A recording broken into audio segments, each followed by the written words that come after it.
Thank you, Steve. Hi, I'm Brittany Graham, a PhD student at Lincoln University and kindly funded by Dan and the Predator Free 2050 Limited team. So the primary species focus for my research is the brush-tailed possum. Like Dan mentioned, there are the three key species for the Predator 2050 mission, but yeah, we're just focusing on the possums here. So just a little bit of background. They are marsupial native to Australia and Tasmania. They were liberally introduced to New Zealand between 1890 and 1930, and that was to contribute to the fur trade that was currently booming in Australia at the time.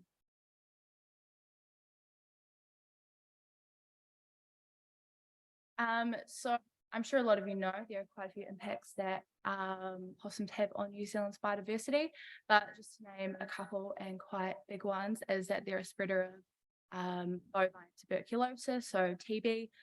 In the last decade or so, there's been quite a big push to reduce that as that impacts our cattle industry in New Zealand. So whether dairy farms, beef farms as well, that's been quite a large push there.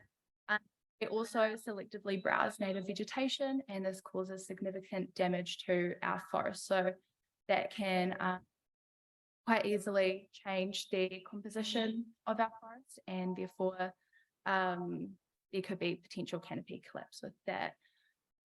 That also, with them eating the native vegetation, is that reduces food sources for our native birds and other native fauna, which can also increase competition for food resources between those.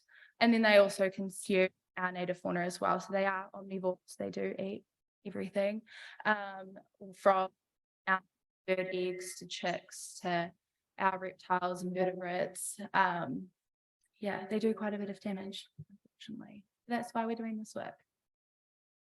So yeah, as Steve mentioned, my research is to potentially create the ultimate lure for our possums here. So that's playing on the different senses, so visual and scent.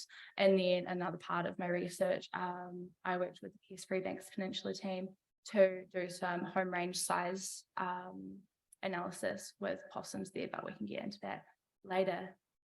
But the idea with the ultimate lure is being able to draw the possum in from further away, so we can potentially have fewer control tools and fewer lures in general, creating a more cost-effective and less labor-intensive control operations. So the kind of main idea for today is the audio lures there. And what I've done with those is I've had a few different sounds, and we've been playing them on the Cacophony Project's thermal camera with this speaker down in the ZIP 2-hectare predator fence pens.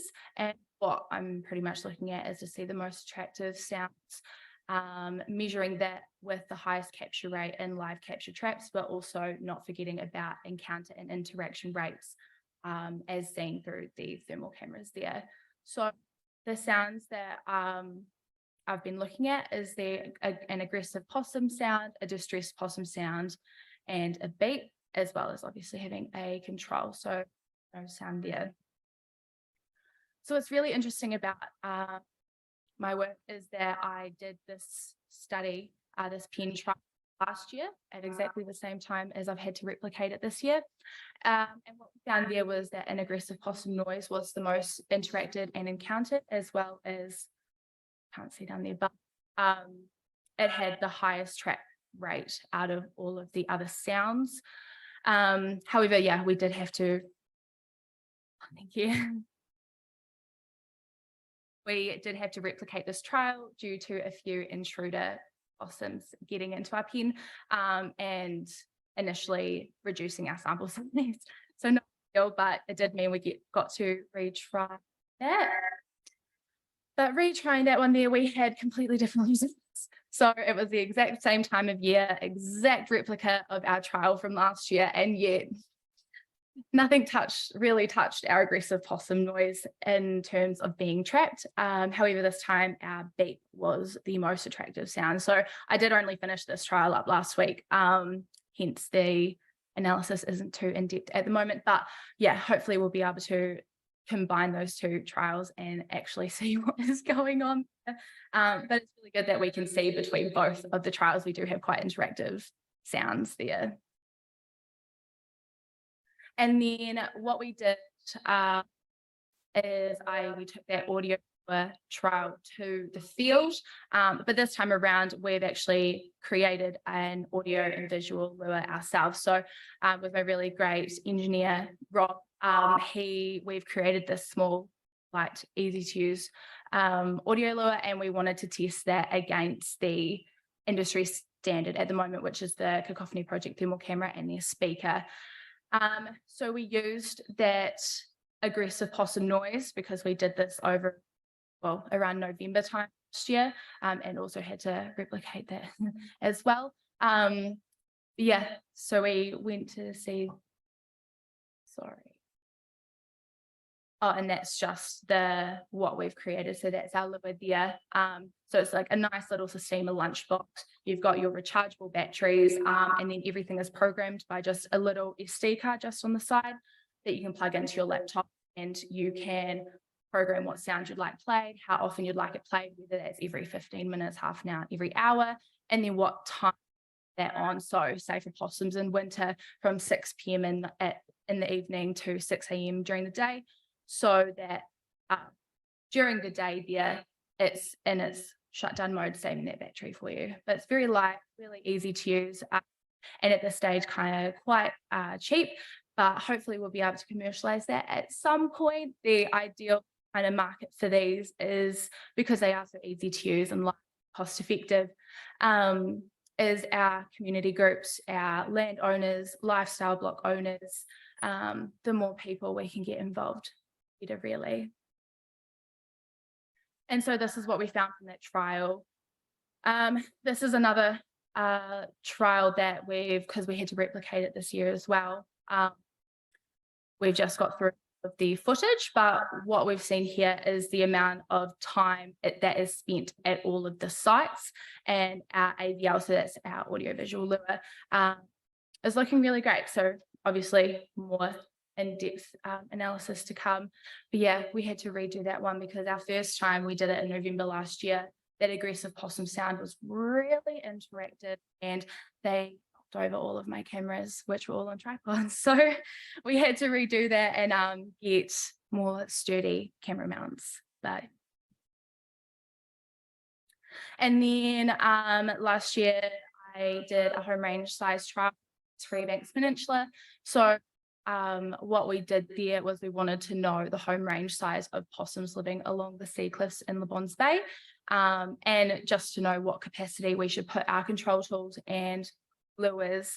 And due to New Zealand being roughly a quarter of our coastline being sea cliffs, it's quite an important study to know what their distribution is around there. So we had 8 possums with GPS collars fitted to them, and we tracked their movement for around about a month. However, only 6 collars were retrieved because those other 2 did not want to be trapped.